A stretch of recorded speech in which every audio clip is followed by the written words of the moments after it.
여러분 안녕하십니까? 오늘 하루 무슨 생각을 주로 많이 하셨습니까? 하나님 생각을 많이 하셨습니까? 자연적으로는 예수님 생각이 안 듭니다. 계속 예수님을 생각하시려고 선택을 하셔야 됩니다. 그래서 말씀을 생각해야 되고요. 오늘 예수님 이름을 좀 부르셨습니까? 몇 번쯤 부르셨습니까? 프랭크 로박이라고 하는 미국 선교사는 하루가 예수님과 동행했는지를 일기를 썼습니다. 영성 일기를 썼는데요. 그는 심지어 내가 몇 퍼센트 오늘 하루를 예수님을 생각했는지 퍼센트를 적었습니다. 그리고 내가 몇 퍼센트 예수님의 말씀을 의도적으로 불순종했는지 퍼센트를 적었습니다. 그래서 계속 점검하는 것입니다. 오늘 내가 얼마만큼 예수님 생각하고 살았는지. 우리가 거기까지는 되지 않겠지만요. 그냥 한번 말씀 듣고 이런 게 있구나라고 하고 흘려버리면 별로 소용없습니다.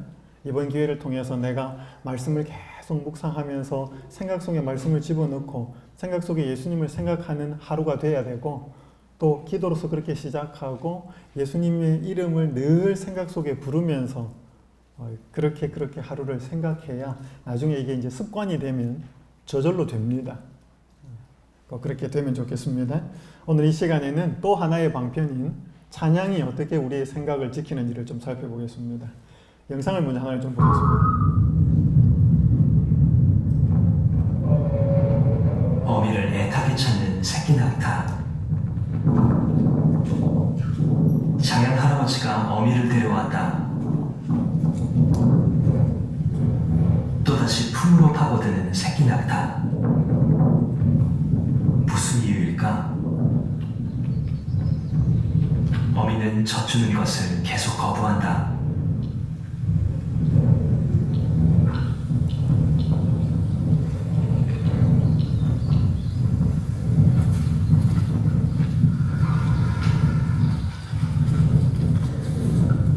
지친 새끼는 결국 마른 풀로 허기를 따낸다.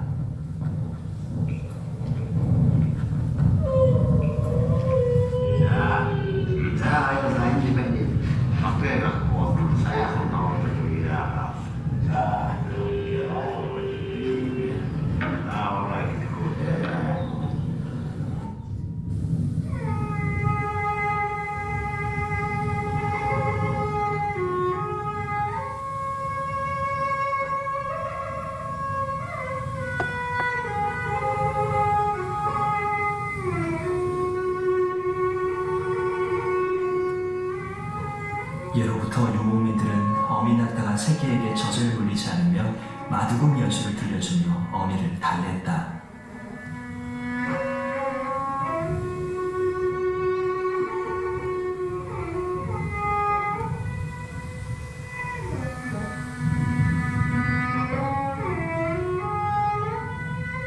몽골인들은 마두금의 혀를 쓰다듬으면 아기가 말의 울음소리를 낸다고 믿는다.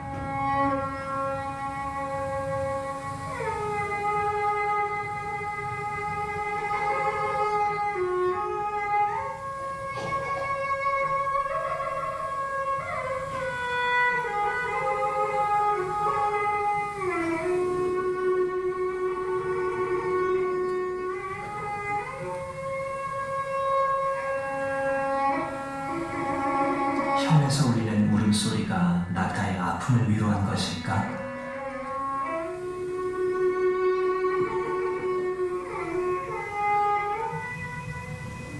어미 낙타의 눈에 맺히는 눈물.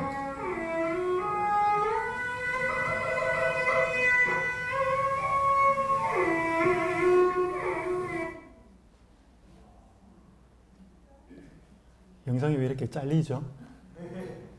제가 지금 영상을 갖고 있는 영상이 아니고 처음부터도 다르고 끝부분도 다른 것 같은데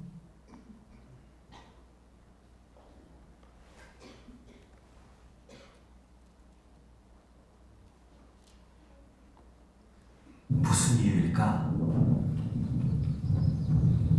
어미는 젖주는 것을 계속 거부한다. 시간이 없기 때문에요. 이 부분에 이제 뒷부분에 보면 영상이 새끼가 젖을 물어도 거부를 하지 않습니다. 그러니까 지금 뭔가 여기 영상에 좀 컴퓨터상에 착오가 있는 것 같은데요. 이 어미 낙타가 본성을 거스리고 새끼에게 젖주는 것을 거부합니다. 그때 이 몽골 원주민들은 마두금이라고 하는 악기를 연주하는 악사를 불러서 낙타를 위해서 연주를 해줍니다. 그러면서 이 주인은 낙타를 쓰다듬어 주고 귀도 만져주고 어루만져 줄 때, 그럼 낙타 눈에서 떨어지는 눈물 보셨습니까? 그럼 낙타도 스트레스 받을까요? 스트레스 받을 것 같아요. 그래서 그가 본성을 거스리고 새끼에게 어미가 젖을 주지 않는다는 것은 그건 엄청난 일이거든요. 근데 이 악기로 낙타의 마음을 참 위로해 주었을 때 낙타가 새끼에게 젖을 주는 것을 봅니다. 여러분 이 영상이 좀 잘렸는데요. 이런 음악이라고 하는 것은 대단히 중요한 힘이 있습니다. 하나님이 주신 선물이죠. 그래서 오늘 시편 150편 6절은 호흡이 있는 자마다 여호와를 찬양할지어다 할렐루야 라고 끝이 납니다. 여러분 시편 1편 1절은 어떻게 시작합니까? 복 있는 사람은 악인의 꾀를 쫓지 않고 죄인의 길에 서지 않고 오만한 자의 자리에 앉지 않고 오직 여호와의 율법을 즐거워하여 주야로 묵상하는 자로다 그랬습니다. 여러분 성경이 말하는 복 있는 사람은 여호와의 율법을 즐거워해서 묵상하는 사람이에요. 그 사람을 성경은 시냇가에 심겨진 나무와 같다라고 비유를 하고 있습니다. 그래서 시편 150편은요. 150개가 적혀있는 그 시편은 처음이 묵상으로 시작합니다. 말씀 묵상. 그래서 시편은 뭐로 끝나요? 찬양으로 끝나요. 그 중간에 시편은 수많은 기도가 있습니다. 그러니까 여러분 시편은요. 묵상, 찬양, 기도예요. 그러니까 시편은 우리의 영성을 위해서 아주 중요한 책입니다. 그런데 여러분 호흡이 없는 사람 계셔요? 호흡 없는 분 계셔요? 없죠? 그럼 이 말은 무슨 뜻이에요? 모든 사람들아 여호와를 찬양하라. 그 말입니다. 여러분 제가 이야기했죠? 하나님에 대한 말씀을 읽을 때에는 뭘 빼고 읽으셔야 되는가 하면 이기심을 빼고 읽으셔야 됩니다. 하나님의 품성에 이기심이라는 단어를 빼고 하나님의 명령을 들어야 합니다. 하나님 원래 그런 분이니까. 그래서요, 만약에 제가 여러분에게 오제호 목사를 찬양하십시오 라고 하면 그건 절대적으로 하시면 안 됩니다. 그건 이기적인 말이거든요. 그런데 여호와께서 하나님이 호흡이 있는 자마다 나 여호와를 찬양하라. 이게 그분의 이기적인 명령일까요? 우리를 위한 명령일까요? 우리를 위한 명령입니다. 하나님은 이기심이 없습니다. 그래서 여러분 고린도전서 13장에 보면 15가지 사랑의 특징이 나와 있습니다. 그 중에 하나가 사랑은 자기의 유익을 구치 않고, 요한일서 4장 8절에 보면 하나님은 뭐라? 사랑이시라. 사랑하지 아니하는 자는 하나님을 알지 못하는데 하나님은 사랑이시라. 그래서 여러분 그 사랑이라고 하는 단어 자리에 하나님을 그냥 넣어서 읽어도 그 성경은 무방합니다. 그래서 사랑은 오래 참고 이렇게 되는 성경 구절을 하나님은 오래 참고 하나님은 온유하고 이렇게 똑같습니다. 그러면 하나님은 뭐 하지 않고 자기의 유익을 구치 않고, 그래서 성경에 하신 모든 명령은 하나님 자기의 유익을 구하는 명령이 아닙니다. 심지어 자기를 찬양하라고 하는 명령조차도 그 누구를 위한 명령이에요? 우리를 위한 명령입니다. 히브리서 13장 15절은 이렇게 말씀합니다. 이러므로 우리가 예수로 말미암아 항상 찬미의 제사를 하나님께 드리자. 이는 그 이름을 증거하는 입술의 열매니라. 여러분 여기에 찬미의 제사 앞에 무슨 단어가 붙었어요? 항상. 자, 여러분 제가 이제 뭘 계속 공통적으로 하고 있는지를 봅니다. 그죠? 말씀 묵상도 주야로. 그죠? 기도도 쉬지 말고 항상. 찬미도 어떻게 해? 예배 때만 하는 게 아니고 항상. 그리고 찬미 그 자체가 제사고요. 예배입니다. 그래서 준비 찬미 이런 용어는 맞지 않습니다. 찬미 자체가 예배이기 때문에요. 그런데 사람들은 이렇게 말합니다. 제가 1월 교회 한 목사님의 강의를 듣는데 찬미에는 가사만 성서적이고 복음적이면 음악이나 박자나 리듬은 아무렇게 띄워도 상관없다 라고 하는 강의를 제가 들은 적이 있는데 그분은 음악을 몰라서 하는 이야기입니다. 저도 잘 모르지만 그 말은 틀린 말입니다. 영상을 또 하나를 좀 보겠습니다. Jesus loves me, this I know. 예수 사랑하심은 우리 그 Bible 찬미입니다. tells me so. Little ones to him belong. They are weak, but he is strong. That would be common time with the accent on one. This kind of music is acceptable for the Christian. It is. Because it's very difficult when you have a rhythm like this to put inappropriate melodies and harmonies and sensual things with that kind of timing. And God designed it this way. But now let's just shift the accent to the second beat. It would be this. Jesus loves me, this I know, oh, for the Bible tells me so, oh, little ones to him belong, they are weak, but he is strong, Hello? All we did was, right, that's all we did. We just shifted the accent to the two. Do you see how much it changes it? Now this is what we would call syncopation, a basic syncopation. And also, it's not a mysterious word. It just means this, that we've shifted the accent to where it should naturally be to one of the other beats that it's not natural for it to be on. So if we shift it to the two, all of a sudden you want to go yo yo, right? How about this one? What if we put it on the second and the fourth? Jesus loves me. No, I'm sorry, that's not right. Jesus loves me, this I know. Oh, for the Bible tells me so. Oh, little ones too. Oh, there's like a posture that has to go with it, you know? I mean, it's like amazing. Instead of Jesus loves me, this I. It's unbelievable how much it changes it, yo. Now, what if we just put it on the third? Just the accent on the third. Jesus loves me, this I know, oh, for the Bible tells me so, oh, little ones to him belong. It's the same thing. All of a sudden you're like, yeah, man. It's like you just want to like start kind of grooving and feeling it, you know? Because what we've done is we've moved the accent from where it should naturally be and we've altered it and twisted it. Here's what the devil has done. The devil has played with the rhythmic structure of lots of music in the world today, and it elicits a physical, sensual response. 대단히 중요한 이 영상인데요. 똑같이 Jesus loves me, this I know. 예수 사랑하심은 뭐 거룩하신 말일세. 그 찬미인데 똑같은 가사인데 박자를 강세를 어디다 주느냐에 따라서 힙합이 될 수도 있고요. 찬양이 될 수도 있습니다. 그런데 요즘 나오는 CCM, 그죠? Contemporary Christian Music이라고 하는 아주 현대 음악적인 가스펠송 같은 경우에는 가사는 성서적이에요. 그렇지만 그 음들은 세상에 나와 있는 유행가 가사나 음악이 거의 다르지 않습니다. 근데 우리는 그런 걸 들으면서 뭐 가사가 찬양하는 곡이니까 라고 들어서는 안 된다는 것입니다. 그래서 여러분의 자녀들이 무슨 음악을 듣는지 여러분 부모님들은 체크해 보셔야 됩니다. 그냥 복음 성가니까 괜찮겠지. 아니요. 똑같은 가사를 가지고도 힙합이 될 수 있습니다. 사단은 그렇게 음악을 장난을 쳐놓는다는 것입니다. 뉴에이지 음악도 마찬가지입니다. 자, 이 부분을 뭐 다 말씀을 드릴 수는 없겠지만 음악은 좋은 음악이 있고 나쁜 음악이 있습니다. 그건 가사도 그렇지만 그 멜로디나 박자도 대단히 중요합니다. 음악은 자주 나쁜 목적으로 악용되고 그리하여 사람을 유혹하는 가장 강력한 매개체의 하나가 된다. 그러나 음악이 바르게 사용될 때는 사람의 마음을 고귀한 주제로 돌리고 영혼의 영감을 불어넣어 그것을 고양시키는 하나님의 귀한 선물이 된다. 우리가 하나님을 올바로 찬양할 때 그것은 우리를 위한 굉장히 중요한 선물이 되고 우리를 영적으로 고양시키지만 그렇지 않으면 우리는 이 심령을, 마음을 파괴시키는 것 또한 음악이라고 하는 것입니다. 자, 오늘 이 시간은 제가 왜 하나님을 찬양해야 되는지, 하나님을 찬양할 때 어떤 유익이 있는지, 어떻게 하나님을 찬양하는지 세 가지를 말씀을 드리겠습니다. 첫 번째, 왜 하나님을 찬양해야 되는지를 과거, 현재, 미래를 가지고 좀 살펴보겠습니다. 욥기 36장 24절 함께 읽겠습니다. 시작. 너는 하나님의 하신 일 찬송하기를 잊지 말지니라. 인생이 그 일을 노래하였느니라. 우리가 왜 하나님을 찬양해야 되는가 하면 하나님이 하신 일이 있대요. 우리를 위해서. 자, 그게 뭔지 우리 좀 살펴보겠습니다. 실물교훈 186페이지는 이렇게 말씀합니다.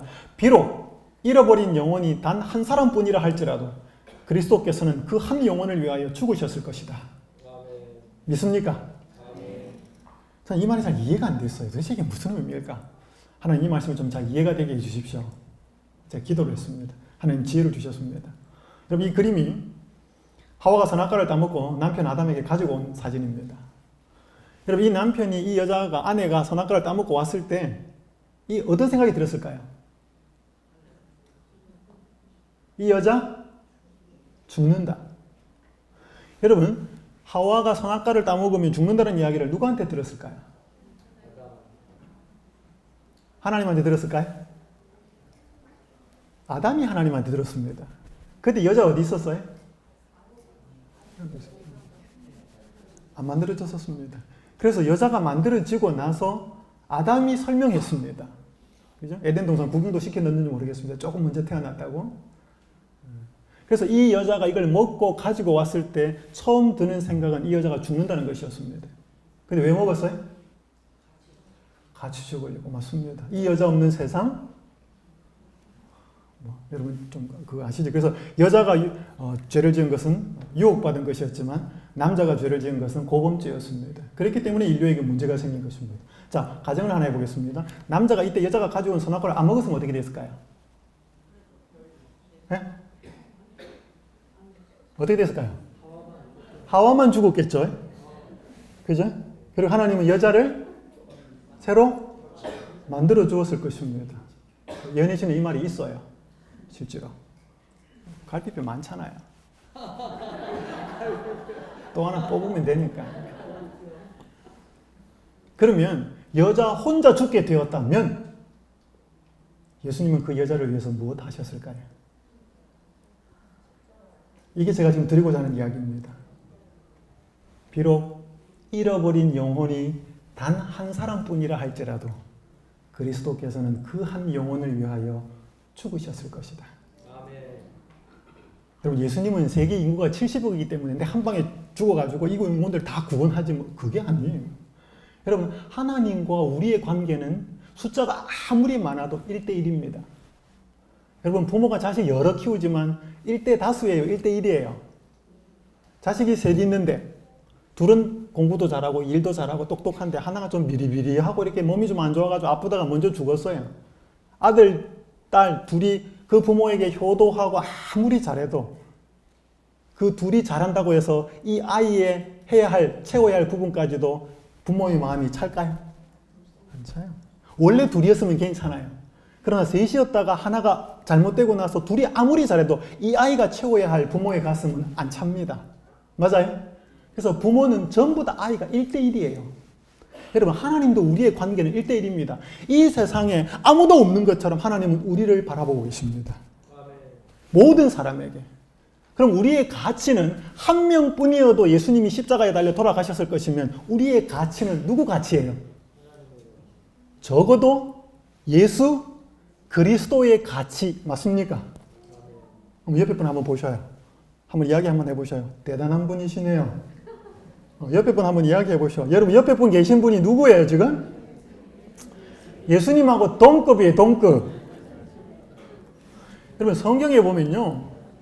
에베소서 6장 7절에 보면 단 마음으로 섬기기를 주께 하듯 하라 그래서 이건 종들에게 상전들을 보고 하라는 이야기고 에베소서 5장 22절에도 보면 아내들이 자기 남편에게 복종하기를 주께 하듯 하라 그랬습니다. 여러분 사람을 주께 하듯 하라 그래요. 여러분 제가 목사인데 여러분 저를 목사에게 하기 쉬워요? 어려워요? 저를 대할 때 쉬워요. 목사니까. 사장님을 사장님 대하듯 하기 쉬워요? 어려워요? 쉬워요. 사장님 아닌 사람을 사장님 대하려고 하면요 어려워요. 여러분 예수님이 이곳에 오늘 나타나시면 예수님을 예수님 대하듯 하기 쉬워요? 어려워요? 쉬워요. 왜? 그분이 예수님이니까. 근데 예수 아닌 사람을 예수님 대하듯이 할 수 있어요? 없어요? 어려워요. 그런데 쉬운 방법이 있어요. 그분이 예수님하고 동급이면 어때요? 똑같이 예수님과 같은 가치가 있으면 어때요? 예수님 대하듯 할 수 있죠. 그래서 마태복음 25장에 양과 염소의 무리를 나눴을 때 예수님이 뭐라 그래? 지극히 작은 사람 한 사람한테 한 게 나한테 한 거다? 지극히 작은 사람 한 사람한테 안 한 것이 나한테 안 한 거다. 예수님은 지극히 작은 한 사람을 누구와 동급으로 놓아요? 예수님 자기와 동급으로 놓아요. 왜? 그 한 사람의 가치가 나의 가치와 똑같기 때문에. 여러분 요즘 사람들이 왜 피곤한가 하면요. 몸값 올리려고 피곤합니다. 좋은 대학 나오려고 하는 거 몸값 올리려고요. 좋은 회사에 가고 연봉 많이 받으려고 하는 거 뭐예요? 내가 괜찮은 사람, 능력 있는 사람, 실력 있는 사람을 증명하기 위해서 내가 그렇게 아침부터 저녁까지 피곤한 겁니다. 맞습니까? 오늘 우리가 어디에 가면 제대로 몸값이 나올까요? 우리 어머니, 아버지 앞에 가면, 그죠? 뭐 공부 좀 못해도 직장에서 돈 많이 못 벌어와도 우리 어머니, 아버지는 우리를 인정하죠? 안 합니까? 요즘은 부모들이 자식 공부 못할 때 인정 안 하더라고요. 대학 졸업하고 빨리 취직 안 하면 막, 저 화상, 뭐 하면서 막 그러더라고요. 혹시 부모님은 우리의 가치를 제대로 인정하지 못할 수도 있지만, 누구 앞에 가면? 하나님 앞에 가면. 오늘 여러분의 존재를요, 몸값을 올리기 위해서 애쓰지 마십시오. 예수님 앞에 오면 우리가 어떤 존재인지 깨달아집니다. 내가 예수님 앞에 가면 나 한 사람이어도 예수님은 십자가에 달려 돌아가셨을 것입니다. 여러분 그 사실을 깨닫는 것이 뭐예요? 복음의 시작이에요.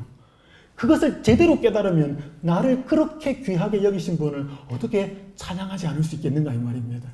여호와 하나님의 행하신 일 찬송하기를 잊지 말지니라. 자, 두 번째, 그것은 과거의 십자가로서만 끝내는 것이 아니라 현재형입니다. 시편 68편 19절 읽겠습니다. 시작. 날마다 우리 짐을 지시는 주, 곧 우리의 구원이신 하나님을 뭐 할지어다? 찬송할지로다. 그분을 왜 찬양해야 되는가 하면 십자가의 그 예수님이 현재도 살아계셔서 날마다 우리의 짐을 지고 계시는 분이시기 때문에 찬양할 수 있다는 것입니다. 여러분 잘 아시는 산상수훈에 보면 무엇을 먹을까, 무엇을 마실까, 무엇을 입을까 염려하는 사람들에게 공중의 새를 보고 들의 백합화를 보라 그래요. 왜 보라 그래? 예? 그죠? 얘들이 뭐 일도 안 하고 노력도 안 하는데 예쁘게 옷도 입혀주고 먹이고, 그죠? 너희는 새나 꽃보다 귀한데 하물며 하나님이 너희들을 돌보지 않겠느냐? 그죠? 우리 이렇게 생각합니다. 그죠? 이 말도 맞아요. 근데 요 이상이에요. 자, 제가 산상수훈에 있는 말씀을 읽어드립니다. 생존에 필요한 것만 생각하면 꽃들과 새들이 없어도 되지만 하나님께서는 단지 생존에 필요한 것만 공급하는 것으로는 만족하지 않으셨다. 하나님이 우리가 살아가도록 생존에 필요한 것만 꽃하고 새 없어도 된다는 거예요. 근데 그분께서는 그대를 향한 당신의 애틋한 마음을 알려주시기 위해 땅과 공중과 하늘을 아름다운 것으로 채우셨다. 이 아름다운 것은 새도 있고 꽃도 있습니다. 여러분, 우리가 특별히 우리 부모님들이 어릴 때 자녀들 낳아서 생존에 필요한 우유나 젖이나 그 다음에 뭐예요? 옷이나 이런 거 말고 생존에 필요하지 않은데 부모의 이 애틋한 마음, 자식이 행복하게 살기를 바라는 마음으로 해주는 걸 뭐라 그래요? 여러분 아이들 잘 때 이렇게 아기들 돼가지고 누워있으면 맨날 천장만 보고 있으니까 천장에 뭐 달아주셨어요? 모빌. 모빌이 없으면 죽어요? 그 생존에 필요한 건 아니에요. 근데 왜 모빌 달아주셨죠? 더 즐거우라고. 더 기쁘라고. 맞습니까? 딸랑이 사주셨어요. 딸랑이? 딸랑이 왜 사주셨어요? 없으면 죽어요? 그 생존에 필요한 거 아니거든요. 그래도 준 거는 뭐야? 그 소리 나는 거 듣고 더 행복하라고. 하나님이 꽃과 새들을 주신 것은 생존에 필요한 건 아닌데 아름다운 것으로 이 땅을 채우신 것은 그분이 애틋한 마음을 들려줘가지고 보여줘서 우리를 더 행복하라고. 자, 그러면 여러분 부모가 딸랑이를 사주고 모비를 달아준다는 것은 무슨 의미예요? 지금 아이가 먹을 우유가 없는데 딸랑이 사오면 어때? 그 엄마 문제 있어요? 그죠? 먼저 뭘 사와야 돼요? 분유를 사와야죠. 그리고 베네 쪼그리, 기저귀 뭐 이런 걸 사와야죠. 생존에 필요한 거 먼저. 근데 정상적인 엄마 아빠가 딸랑이나 모빌이나 장난감을 사왔다는 것은 뭐가 공급되고 있다? 우유, 옷, 필요한 거, 생존에 필요한 것은 공급되고 있다. 맞습니까? 그러면 제 큰아이 같은 경우 레고를 되게 좋아했습니다. 레고는 비싸잖아요. 그죠? 제가 가끔씩 이렇게 모아가지고 하나씩 사주고 그랬는데 그런 적은 없었지만 예를 들었어요. 제가 좋은 레고를 사왔는데 아이가 막 신나가지고 레고를 막 조립하고 있다가 갑자기 시무룩해지면서 아빠 내일 아침 밥 먹을 거 있어? 여러분 그렇게 묻는다면 그건 저를 완전히 무시하는 거예요. 집에 쌀이 없는데 제가 레고를 사왔겠냐고요. 적어도 제가 레고를 사왔다는 것은 집에 쌀은 있다는 뜻입니다. 맞습니까? 그게 정상적인 아빠예요. 아빠 내일 학교 갈 때 입을 옷이라도 있어? 그건 묻는 게 예의가 아니에요. 맞습니까? 그럼 여러분들, 우리 남자분들 집에 가실 때 꽃 좀 사가지고 가십니까? 우리 수석 집사님 꽃 좀 사가지고 가셔요? 근데 쌀이 없을 때 꽃 사가지고 가면 맞습니다. 그죠? 쌀이 있고 먹을 게 있을 때 꽃을 사가야 꽃이 되지. 먹을 밥도 없는데 쌀도 없는데 꽃 사왔어요 여보 이러면 꽃으로 맞습니다. 그러니까 기본적으로 생존에 필요한 것을 공급할 때 이후에 주는 게 장난감이에요. 그럼 하나님이 우리의 생존에 필요한 것들 외에 아닌 꽃이나 새들로 이 천연계를 아름답게 했다는 말은 무슨 뜻이에요? 우리의 생존에 필요한 것은 이미 뭐 하고 있다? 공급하고 있다라고 하는 사실을 꽃이나 새를 보고 알아라 이 말입니다. 이게 이 파란 글자 마지막 부분이에요. 있습니다. 그분께서 그대의 행복과 기쁨을 위하여 천연계 위에 이처럼 솜씨를 유감없이 발휘하신 것을 안다면 이 꽃, 새 뭐 이런 아름다운 것들입니다. 단풍 이런 것들입니다. 그 다음 말, 그분께서 온갖 필요와 축복을 그대에게 주실 것을 의심할 수 있겠는가 이 말이에요. 아빠가 이렇게 멋진 장난감을 사왔고 레고를 사왔고 꽃을 사왔다면 내가 가족을 위해서 얼마만큼 기본적인 필요들은 다 준비해 놓았는지 모르겠느냐 이 말이에요. 그러니까 뭘 먹고 뭘 입고 어떻게 살아야 되는지 걱정하는 사람이라면 꽃을 보고 새들을 보면서 이게 장난감이다 장난감. 너희를 위해 더 행복하게 만들어 놓은 장난감인데 이걸 보고 기본적으로 너희 인생에 있어서 필요를 채우고 계시고 준비하고 계시는 예수님을 믿으라는 것입니다. 아멘. 그래서요 오늘 우리가 현재적으로 다 필요한 것이 주어지거나 공급되는 것은 아니에요. 하지만 적어도 하나님이 꽃을 그렇게 만드시고 새들을 그렇게 주셔서 우리의 기쁨을 애틋한 마음을 알려주신 하나님께서는 하나님 제가 이런 게 필요한데 어디에 준비되어 있을까요? 제가 어떻게 하면 또 찾을 수 있을까요? 하나님이 제 인생을 붙들고 계시고 제 인생을 위해서 필요와 축복을 준비해 놓았다는 사실을 제가 아는데 믿는데 보게 해 주십시오. 깨닫게 해 주십시오. 하나님 그 영혼을 절대로 굶기거나 핍절하게 만들지 않습니다. 날마다 우리의 짐을 그분이 실제로 지고 계십니다.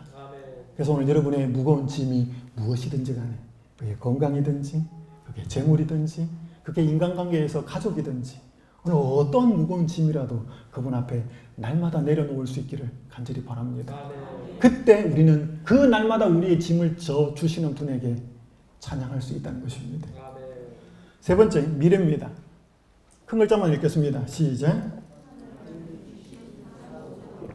하나님이 주신 산 소망 때문에 우리는 그분을 찬양할 수 있습니다. 찬송하리로다. 우리 주 예수 그리스도의 아버지 하나님이 그 많으신 긍휼대로 예수 그리스도의 죽은 자 가운데서 부활하심으로 말미암아 우리를 거듭나게 하사 산 소망이 있게 하시며. 베드로전서 1장 3절입니다. 여러분 무슨 소망이 있으십니까? 여러분 지금 갖고 있는 소망이 어떤 것입니까? 별내 아파트 사서 들어가는 겁니까? 별내가 너무 커졌대요. 좋은 자동차 사는 겁니까? 우리 아들 좋은 대학 들어가고 졸업하는 겁니까? 학위 받는 겁니까? 아니면 회사에서 승진하는 겁니까? 네? 여러분 갖고 계신 소망이 뭡니까?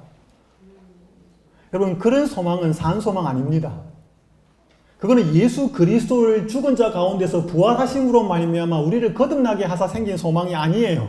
그런 소망은 세상 사람들도 갖고 있습니다. 그죠? 우리가 예수 그리스도를 믿는 믿음 때문에 그분이 부활하셔서 우리에게 보증해 주신 소망이 뭐냐 이 말이에요. 그걸 우리가 온전히 믿음으로 받아들이면 그분을 찬송하지 않을 수 없다는 것입니다. 자, 이 부분을 뭐 길게 말씀드릴 수는 없지만요. 내세 이야기를 잠깐 하겠습니다. 새하늘과 새 땅 이야기. 여러분 우리가 부활할 때 키는 어떻게 될까요? 모든 사람은 그들이 무덤으로 들어갈 때와 똑같은 키로 나온다. 제가 연수원에서 이걸 한번 이 부분을 슬라이드를 보여주는데 36 서울병원에서 오신 키가 작은 간호사분이 한 분 계셨어요. 제일 앞자리에 앉아 계셨어요. 제가 이 문장을 딱 읽었는데 그분하고 눈이 딱 마주쳤어요. 근데 그분 얼굴이 너무 실망한 표정이. 여러분, 우리가 무덤으로 들어갈 때, 부활할 때는 죽지 않고 썩지 않을 몸으로 부활합니다. 근데 얼굴은 알아봐요, 못 알아봐요?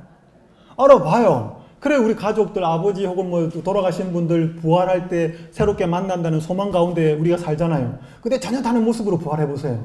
누구세요? 저하고 무슨 관계 있으세요? 모르잖아요. 근데 불멸의 몸으로 부활을 하는데 키는 어떻다고요? 그대로 부활한다는 거예요. 부활한 무리 가운데서는 아담은 키가 크고 위험 있는 모습을 지니고 있지만 하나님의 아들 예수님입니다. 예수님보다는 키가 조금 작다. 아담과 그 후세 백성들을 비교해보면 현저한 차이가 나타난다. 그 한 가지 점으로도 인류가 크게 퇴화된 것을 알 수 있다. 그러나 모든 사람은 다 영원한 활력과 원기를 소유하고 부활한다. 이 생명의 몸으로 부활하니까. 오랫동안 잃어버렸던 에덴의 생명나무로 나아가는 길은 회복되고 구속받은 자들은 처음 영광 중에 있을 당시의 인류의 완전한 키만큼 자라난다. 그러니까 여러분, 의인들이 다 부활하고 나면요, 키가 누가 제일 크고? 하나님의 아들 예수님이 제일 크고, 그 다음 누구? 아담. 그러니까 쫄로리란 말 합니까? 한목의 인간이 다 보이는 거예요, 이제 키가. 그러면 인간이 진화된 게 아니고 퇴화됐다는 사실 한목에 보는 거예요. 그리고 나서 나중에 제일 작은 사람, 이 사람들이 다 키가 뭐 한다고요? 쑥 자란다는 거예요. 무슨 만화 영화 같지 않아요? 응? 너무 신기하지 않아요? 이런 거 상상해 보세요. 아파트 몇 평 이거 상상하지 말고 오늘 하나님이 나한테 이런 세상을 줄 것을 한번 믿음으로 상상해 보시오. 이게 산 소망이에요. 이거는 예수 그리스도를 믿는 믿음과 부활하심에 대한 소망이 없는 사람은 이 소망은 죽었다 깬다 못 가집니다. 자동차 사고 뭐 좋은 집 갖고 이런 거는 갖고 있지요. 근데 우리 재림 신자들이 이 소망이 자꾸 시들해져요.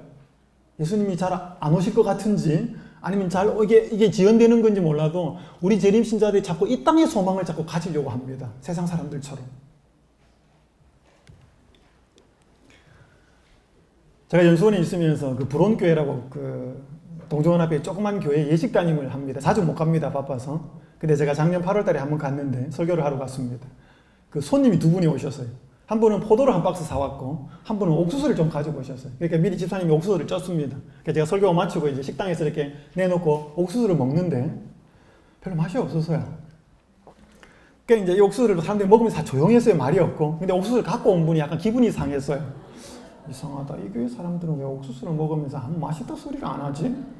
그러니까 이제 그제서야 듣고 있다가 사람들이 다 미안해졌어요. 아, 옥수수 맛있어요. 옥수수 괜찮아요. 저도 이따가 아, 옥수수 맛있어요. 말은 했는데 속으로는 아닌데. 여러분 연수원에 여기 저번에 우리 오셨죠, 그죠? 연수원에 오셔서 재림 연수원 옥수수 드셔보셨죠? 맛이 어때요? 수준이 달라요.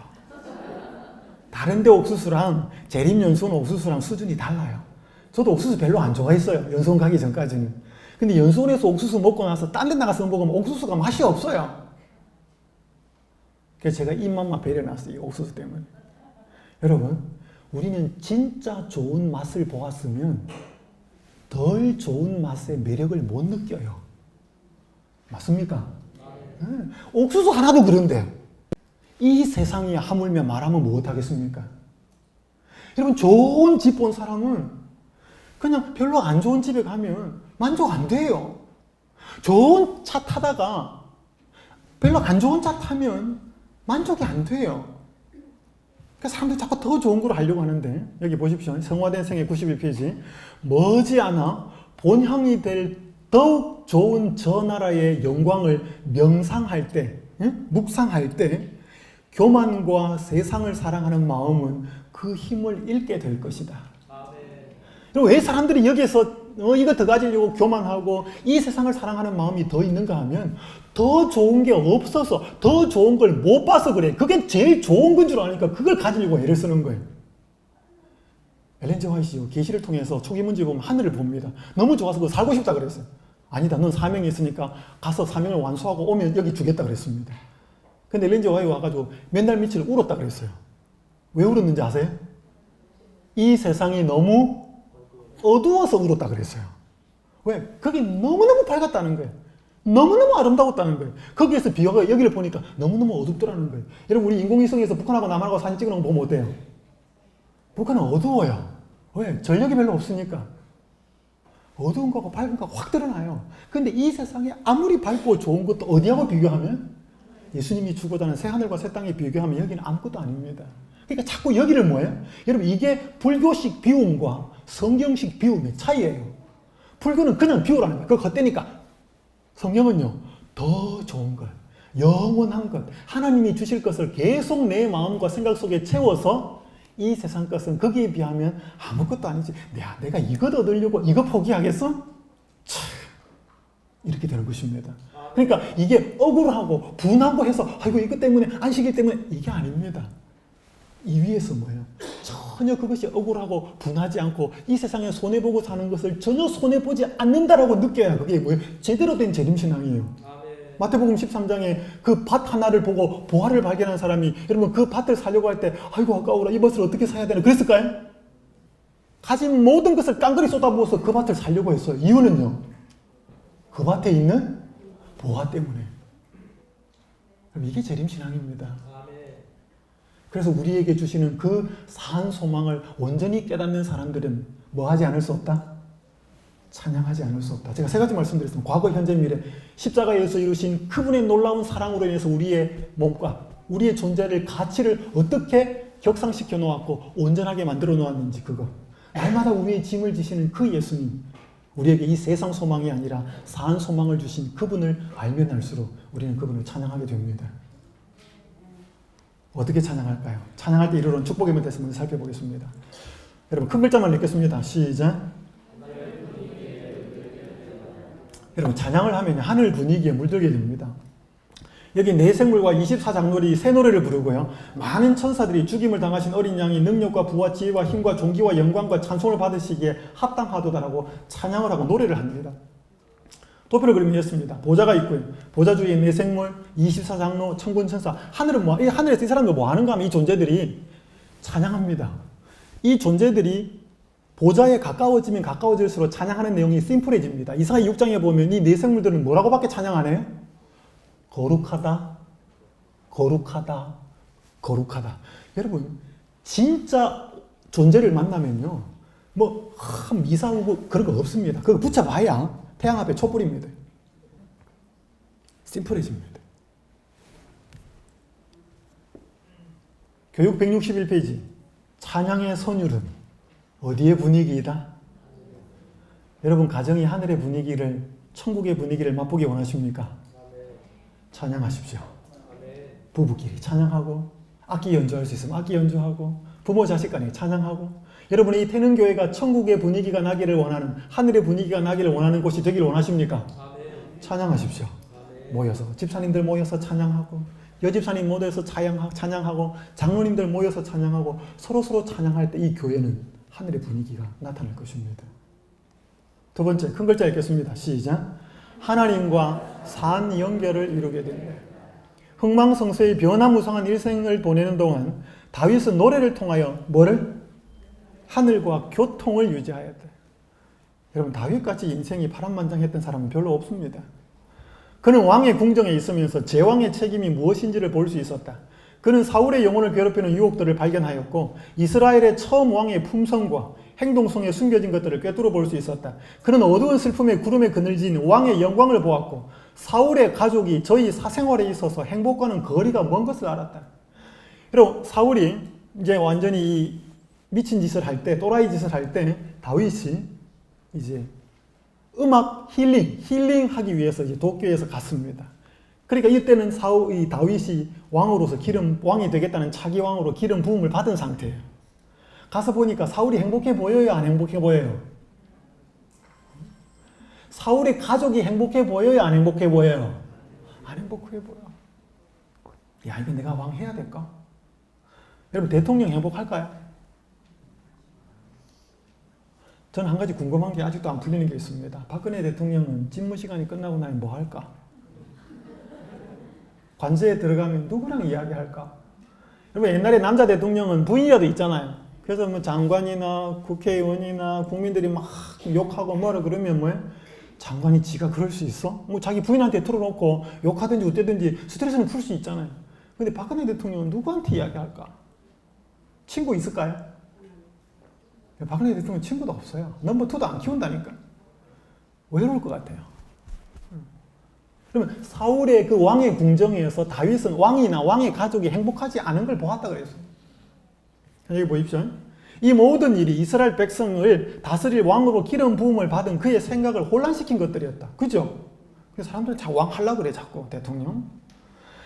그러나 다윗은 깊은 명상에 잠기거나 근심 걱정이 음습해 올 때에는 수금을 뜯으며 노래를 불러서 그의 마음을 모든 행복의 근원이신 하나님께로 향하게 하였다. 그렇게 하면 미래를 어둡게 하는 검은 구름들이 사라져버렸다.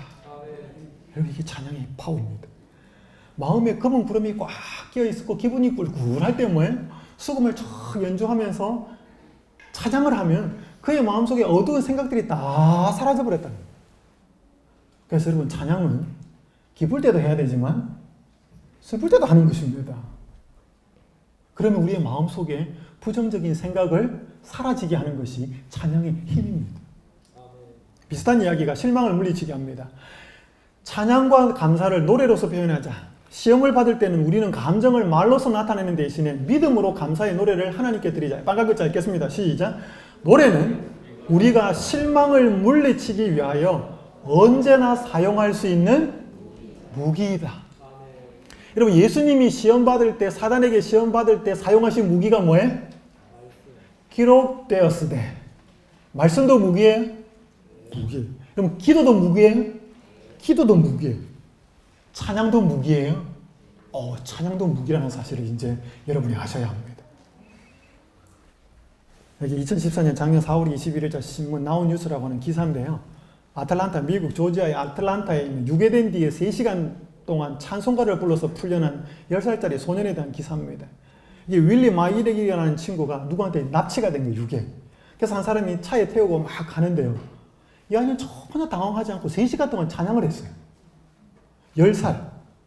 그러니까 이게 우리나라 나이로는 11살 내지 12살. 제 아이가 13살이거든요, 둘째가. 한번 제가 상상을 해봤어요. 얘가 납치되었으면 어떻게 했을까? 아빠, 엄마 우리 집에 보내주세요. 막 울고불고 난리 났을 거야. 근데 얘는 뭐 했다고요? 3시간 동안 찬양을 했다고요. 마지막 그 기사 보면 이 소년은 3시간여 동안 쉬지 않고 가스펠을 불렀고 이후 놀라운 결과가 펼쳐졌다. 유괴범이 소년의 가스펠에 감동을 받은 듯 갑자기 차를 세운 뒤 야 내려! 풀어준 거예요. 혹시 여기에 계신 분들 중에서 납치되시거든 3시간은 찬양하셔요? 3시간? 여러분 가만히 생각해보면 이 아이가 10살짜리인데 어떻게 이런 상황에서 찬양을 했을까요? 그럼 이게 갑자기 나왔을까요? 평소에 이렇게 했을까요? 여러분 갑자기는 안 됩니다. 갑자기 생기는 건 암세포지. 이 부모가 어떻게 찬양에 대해서 모범을 보여주었을 것 같아요? 그죠? 여러분 우리가 어떤 상황에서든지 찬양할 수 있습니다. 그래서 여러분 찬양은 언제 하는가 하면 기쁘고 즐거울 때도 찬양하지만 찬양할 수 없는 순간에도 찬양해야 됩니다. 여러분 여기 바울과 실라가 사도행전 16장에 보면 빌립보에 가가지고 복음 전하다가 직사게 얻어맞고 감옥에 갑니다. 가니까 여기 보니까 바울과 실라가 뭐하고 뭐 했어요? 기도하고 하나님을 찬미합니다. 여러분 이런 순간에 기도는 할 수 있어요. 하나님 제가 왜 이렇게 얻어맞아야 됩니까? 여러분 여기 이 사도행전 16장 앞구절에 보면 사도 바울이 원래 다른 데 복음 전하러 가려고 했습니다. 그러니까 저쪽에서 마케도니아에서 누가 불러요. 오라고 와서 여기서 복음을 전해달라고. 그래서 마케도니아 유럽의 첫 성이 빌립보예요. 그러니까 바울은 자기 계획이 있었는데 성령이 불러서 간 거예요. 여기 자기 계획을 수정해가지고 갔으면 하나님이 길을 잘 고속도로처럼 어림없이 만들어놔야 정상이잖아요. 근데 빌립보 첫 성에서 바울의 예상과는 전혀 상관없이 고난과 시련이 닥칩니다. 그럼 이때 바울 기도할 수 있겠죠. 하나님 오라 그래 놓고 왔는데 이게 뭡니까? 할 수 있어요. 근데 여러분 이 상황에 찬양이 나오겠습니까? 기도는 할 수 있어요. 답답하니까 억울하니까 분하니까 하나님 뭐라 말 좀 해보십시오. 근데 이 상황에서 찬양은 안 나와요. 근데 바울과 실라가 찬양합니다. 그랬더니요, 다른 제수들이 듣습니다. 다른 제수들은 놀라움으로 더 깊은 옥에서 흘러나오는 기도와 참이 소리를 들었다. 그들은 비명과 스님소리와 저주와 욕짓거리가 밤의 정막을 깨뜨리는 것에는 익숙하였으나 침울한 감방에서 기도와 찬양이 흘러나오는 것은 전에 결코 들어본 적이 없었다. 그 음침한 토굴에 기도하고 찬양하는 소리를 들어본 적이 없는 거예요. 도대체 어느 놈들이 들어와서 이렇게 의문이 생기기 시작합니다. 하나님은 그들에게 복음을 전하기 위해서 바울과 실라를 거기까지 들어가게 합니다. 왜? 안 들어가면 그들에게 복음을 전할 기회가 없기 때문에. 간수도 마찬가지입니다. 간수는 투옥된 사도들의 기도와 찬미를 놀라움으로 들었었다. 그들을 집어넣었을 때 그는 그들의 부어오르고 피가 흐르는 상처를 보았고 그 자신이 손수 그들의 발에 착고를 단단히 채웠었다. 그는 그들에게서 통렬한 신음소리와 저주를 들으리라 기대하였으나 그 대신에 기쁨과 찬양의 노래를 들었다. 여러분, 이때 무슨 일이 일어나는지 아시죠? 옥문이 흔들립니다. 지진이 납니다. 그래서 여러분, 다 도망간 줄 알고 간수가 자기를 하려고 그러잖아요. 그때 유명한 말이 뭐예요? 주 예수를 믿어라. 그러면 너와 네 집이 구원을 얻겠다. 바로 이 배경에서 나온 말이 그 말이에요. 여러분, 오늘 우리가 찬양할 수 없는 순간에도 찬양하는 하나님이 역사하십니다. 이건 예수님에게도 이 경우가 있었습니다. 여러분, 마태복음 26장 30절 함께 읽겠습니다. 시작. 감람산에 겟세마네로 간 겁니다. 우리 구주께서는 당신의 제자들에게 위로와 보정의 말씀을 하심으로 그 엄숙하고 중요한 최후의 시간을 보내셨으며 그리고는 다 함께 찬양의 노래를 불렀다. 겟세마네의 고민, 재판정에서의 조소와 욕설, 갈바리의 무서운 광경에 대한 전주곡으로 이 최후의 시간은 지극히 높으신 분을 되풀이하여 찬양하는 일에 사용되었다. 여러분, 지금 예수님이 십자가에 달려 죽으실 24시간이 남지 않은 시간입니다. 여러분은 여러분의 생명이 하루가 남지 않았으면 뭐 하시겠습니까? 여러분, 예수님은 자기 생명이 하루가 남지 않았을 그 시간을 찬양하며 보냈습니다. 하나님께. 겟세마네 앞에 어떤 투쟁이 있고 내가 재판정에 갔을 때 어떤 조소와 욕설을 듣고 내가 갈바리에서 얼마나 비참하게 고난을 당할 건지 그거 생각 안 했습니다. 그 순간에 지극히 높으신 하나님을 되풀이하여 찬양하는 데 시간을 보냅니다. 예수님은요, 찬양하셨습니다. 우리 예수님 말씀 본 거, 예수님 기도한 거 잘 압니다. 그러나 여러분, 예수님은 정말로 깊이 찬양할 수 없는 순간에도 찬양하셨습니다. 여러분, 이게 뭐예요? 그때 우리의 마음과 생각이 변화가 일어납니다. 마음이 진리로 찬양하면 감동됩니다. 노래는 사람의 마음을 신령한 진리로 감동시키는 가장 효과적인 방법 중 하나이다. 신령한 노래로 말미암아 회개와 믿음의 샘이 열리는 예가 종종 있다. 그래서 여러분, 유명한 전도자 D.L. 무디는 그가 전도하러 다니면 아이라 쉔키라고 하는 찬양 대장을 데리고 다녔습니다. 그래서 그가 마지막 하나님을 호소하는 클라이막스에 호소를 하면 마지막 탁 타임을 끊고 그 아이라 쉔키가 아주 감동적인 찬양으로 호소를 합니다. 그리고 예수님을 영접하는 사람 일어나서 나오라 그러면 수많은 사람들이 앞으로 나옵니다. 그래서 여러분, 노래는 그냥 분위기 좋아라고 막간으로 뭔가 하는 게 아니고 정말로 사람의 마음을 신령한 진리로 감동시키는 효력이 있습니다. 그 노래를 통해서 하나님이 성령으로 역사하시는 것입니다. 찬양은요, 하나님이 사용하시는 올바른 찬양은 우리의 심령을 변화시킵니다. 딱딱하고 굳은 마음도 예수님을 받아들이게 하는 파워가 있습니다. 그래서 여러분, 전도회 때 호소하는 것입니다. 혹시 여기에 찬양의 달란트가 있고 그런 어떤 부탁을 받으시면 내 이 찬양을 통해서 하나님이 사용하셔서 정말 딱딱한 마음도 하나님이 바꾸시고 예수 그리스도를 영접할 수 있다는 믿음을 가지고 불러야 합니다. 자, 어떻게 찬양하는가 이제. 찬양할 때 유익을 제가 4가지 말씀드렸습니다. 더 많습니다. 개인적으로 우리가 찬양할 때 그 힘을 느끼게 될 겁니다. 자, 어떻게 찬양해야 되는지 제가 4가지 말씀을 드립니다. 첫 번째, 큰 글자만 읽습니다. 시작. 마음과 뜻과 음성을 다하여 찬양합니다. 여호와는 광대하시니 극진히 찬양할 것이요 모든 신보다 경외할 것이며 시편 96편 4절입니다. 주님께서는 우리가 마음을 다하고 뜻을 다하고 음성을 다하여 당신의 이름을 온 세상에 찬미하는 노래를 당신께 드리기를 기대하신다. 여러분, 우리 재림교인들 찬양할 때 정말 마음을 다해서 찬양하는 것 같아요. 어떻게 하는 것 같아요?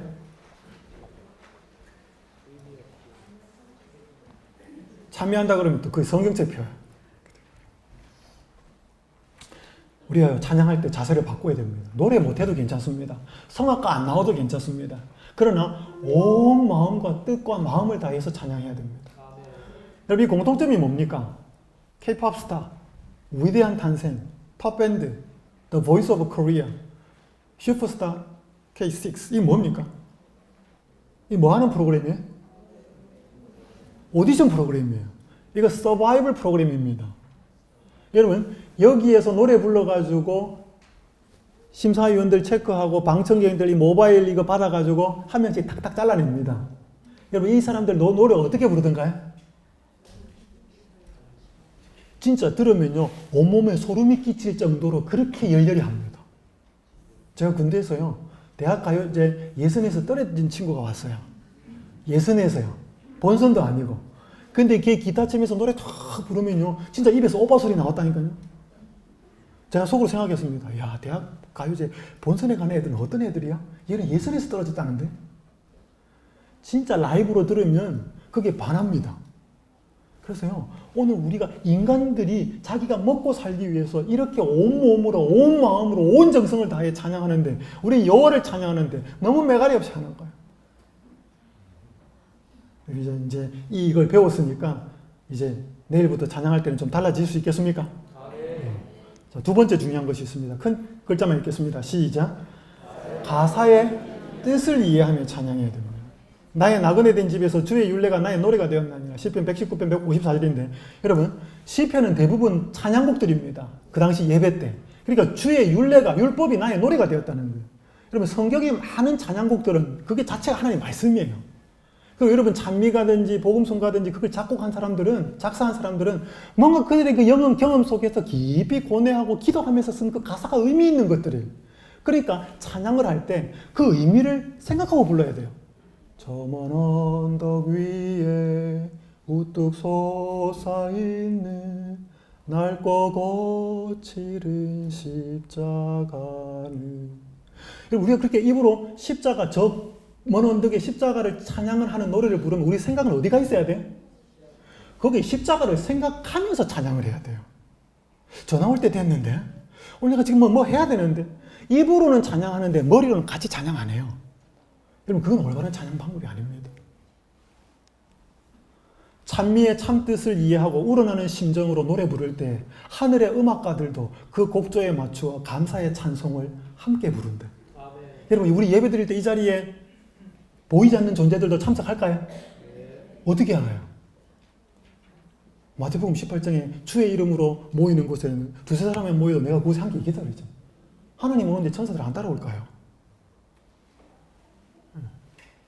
자 여러분 찬양하겠습니다. 우리 반주 좀 부탁드립니다. 여러분 이게 가사의 의미를 잘 한번 생각하면서 부르겠습니다. 제가 힘들 때마다 저는 부르는 찬양입니다. 436장 가사를 제가 먼저 읽어드립니다. 어두운 것 후에 반주 좀 해주십시오. 어두운 것 후에 빛이 오며 바람 분 후에 잔잔하며 소나기 후에 햇빛 나며 수고한 후에 쉼이 있네.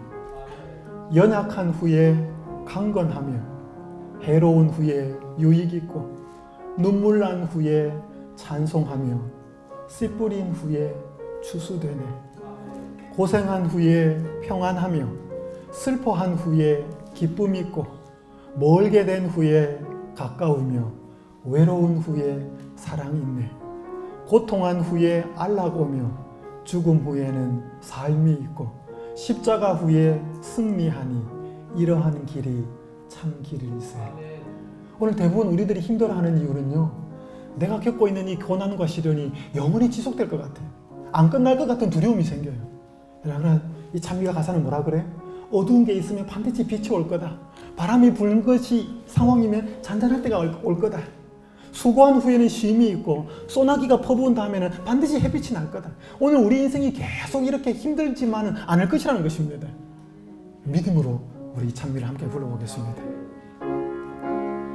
가사의 의미를 생각하시면서 찬양합니다.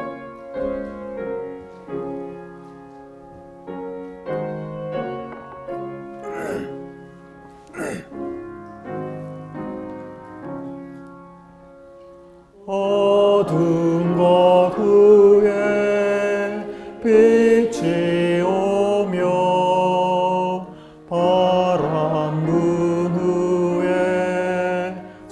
안전하며 소나기 후에 햇빛 나며 수고한 후에 쉼이 있네. 연약한 후에 강건하며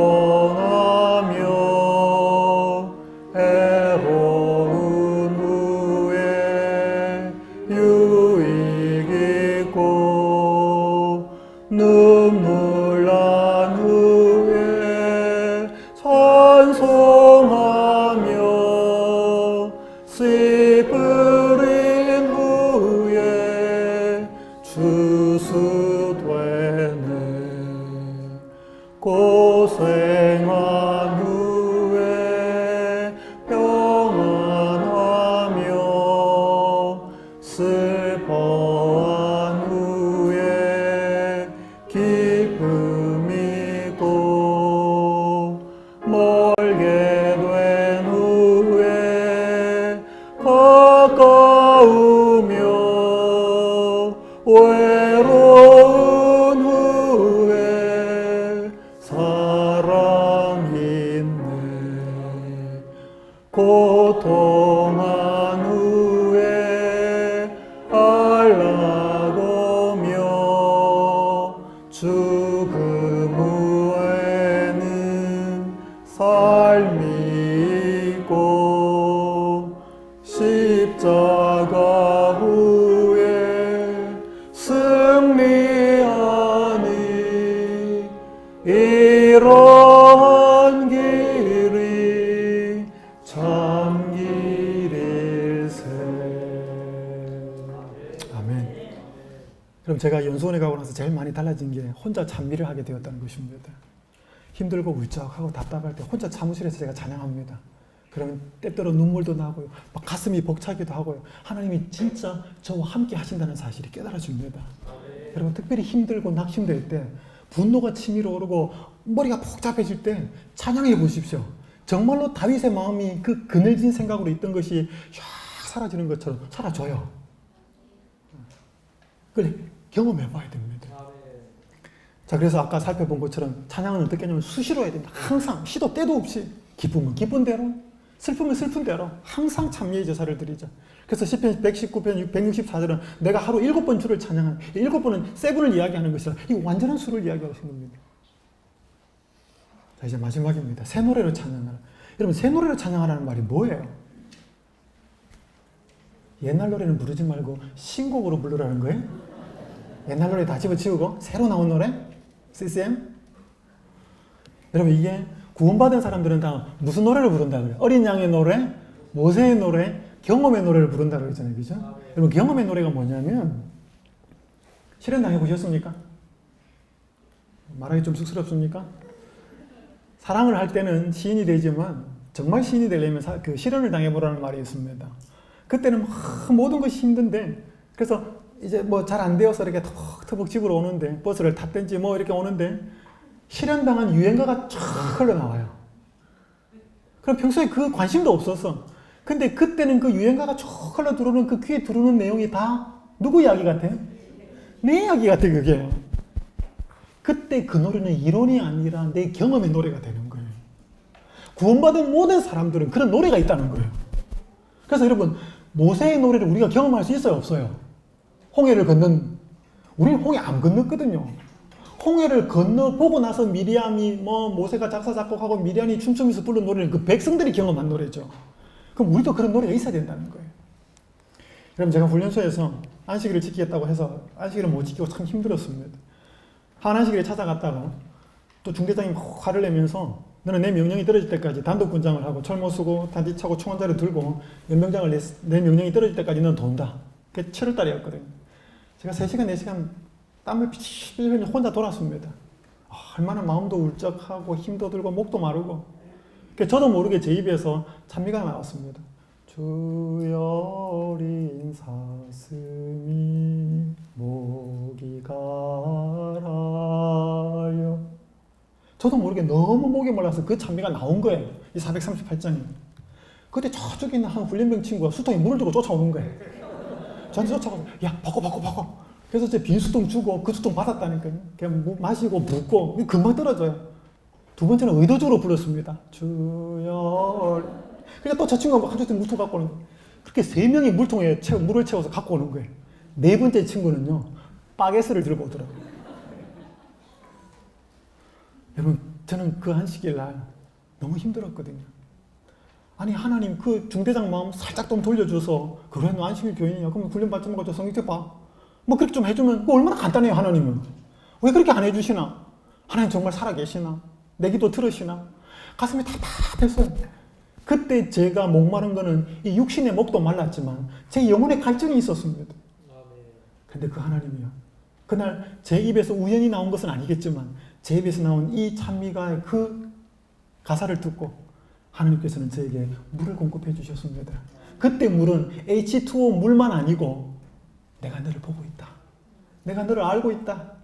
내가 네 상황을 보고 있으면 내가 너와 함께 하고 있다. 그 사실이 깨달아졌습니다. 그때 그 물은 육신의 물 이상으로 제 영혼의 목마름까지 채워준 그 물이었습니다. 여러분, 저는 그때 이후로 438장만 들리면요, 훈련소 그때 생각나는 거예요. 그래서 이 438장은 제 노래입니다. 이건 제 경험의 노래예요. 맞아요? 구원받은 사람들에게는 이런 노래가 있다는 것입니다. 이런 노래를 하라는 것입니다. 모든 가사의 의미처럼. 마지막 한 내용만 읽고 마치겠습니다. 참을성 있게 평정을 유지하면서 그는, 예수님입니다.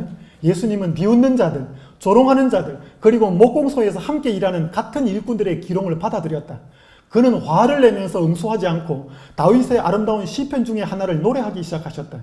그의 동료들도 거의 무의식적으로 그분과 함께 찬미를 불렀다. 함께 읽겠습니다. 노란 글씨 시작. 만약 오늘날의 남녀들이 그리스도의 본을 좇는다면 이 세상이 얼마나 달라지겠는가. 뚜껑 열리는 일이 생겼을 때 예수님은 모욕과 조롱과 비난을 받았을 때 그게 반응하지 않고 다윗의 시편이나 노래 하나를 택해가지고 찬양을 했다는 것입니다. 그러니까 사람들이 보고 이거 뭐지 하면서 뭐예요? 그 예수님의 찬양을 따라 불렀다는 거예요. 목공소에서 그 나사렛에서 수많은 사람들의 조롱을 들을 때, 여러분 다른 치료봉사에 보면 예수님은 찬미로서 아침 빛을 맞이하셨다는 말이 있습니다. 그러면 눈 뜨자마자 찬양하신 거예요. 오늘 우리가 기분 나쁘고 자존심 상하고 누구에게 모욕적인 말을 듣고 그때 그렇게 할 때 예수님의 모본을 좇아서 찬양을 한다면 이 세상이 얼마나 달라지겠는가. 그래서 여러분, 우리 24시간의 시간 동안 어떤 때는 말씀을 붙잡고 묵상하고, 어떤 때는 예수님의 이름을 부르면서 기도하고, 어떤 때는 찬미가의 한두 곡을 택해서 찬양하고, 이것이 24시간 계속 내가 깨어있는 동안에 내 생각을 지배하고 있어야 내 생각 속에 딴 생각이나 걱정이나 미워하는 생각이나 미래에 대한 염려가 안 들어온다는 것입니다. 아시겠습니까? 이제 한번, 여러분, 이건 공적으로 예배 드릴 때 찬양에도 필요한 말씀을 드렸지만 제가 오늘 드린 말씀은 개인적으로 혼자 혹은 영적인 일, 영성을 위해서 말씀 보고 기도하는 것처럼 그것도 찬양도 함께 해야 된다는 것입니다. 아시겠죠? 그럼 우리의 생각은 반드시 지켜지게 됩니다. 찬양의 주인이신 그분이 우리의 생각을, 마음을 지킬 것입니다. 우리 찬양을 아까 함께 했기 때문에 제가 기도하고 마치겠습니다. 하늘에 계신 아버지 하나님, 저희가 왜 하나님을 찬양하고 왜 예수님의 이름을 높이어야 하는지를 말씀하여 주셔서 감사합니다. 그분의 십자가, 그래서 우리의 가치를 어떻게 높이셨는지, 날마다 우리의 짐을 지시는 그 예수님을, 우리에게 세상이 줄 수 없는 영원한 산 소망을 주신 그분을 온전히 깨닫고 정말로 삶에서 그분을 찬양하게 하여 주시옵소서. 오늘 우리가 찬양에 어떤 유익이 있는지 배웠습니다. 우리가 어떻게 찬양해야 되는지도 이제 알게 되었습니다. 하나님 아버지, 기쁠 때는 기뻐서 하나님께 영광 돌리며 찬양하게 하시고, 슬프고 좌절되고 낙심할 때에는 우리의 그 마음이 하나님의 은혜로, 예수님의 그 능력으로 변화되고 힘을 얻고 실망과 낙담이 사라지도록 하기 위하여 찬양하게 하여 주시옵소서. 예수님이 24시간이 남지 않은 그 마지막 인생의 시간에 그의 두려움과 걱정과 앞에 있을 고난을 생각하지 아니하고 지극히 높으신 한 분을 찬양하는데 그의 마지막 24시간을 보냈던 것처럼 우리의 삶에 어떠한 상황이 이르러 온다 할지라도 하나님 찬양하기를 잊지 않게 하여 주시고, 그 찬양으로 인하여 우리의 생각이 예수님으로 채워지고 예수님이 우리의 마음과 생각을 지키시는 경험을 할 수 있도록 복을 허락하여 주시옵소서. 우리의 찬양을 받으시기에 합당하신 우리 주님 예수님의 이름으로 간절히 기도하옵나이다.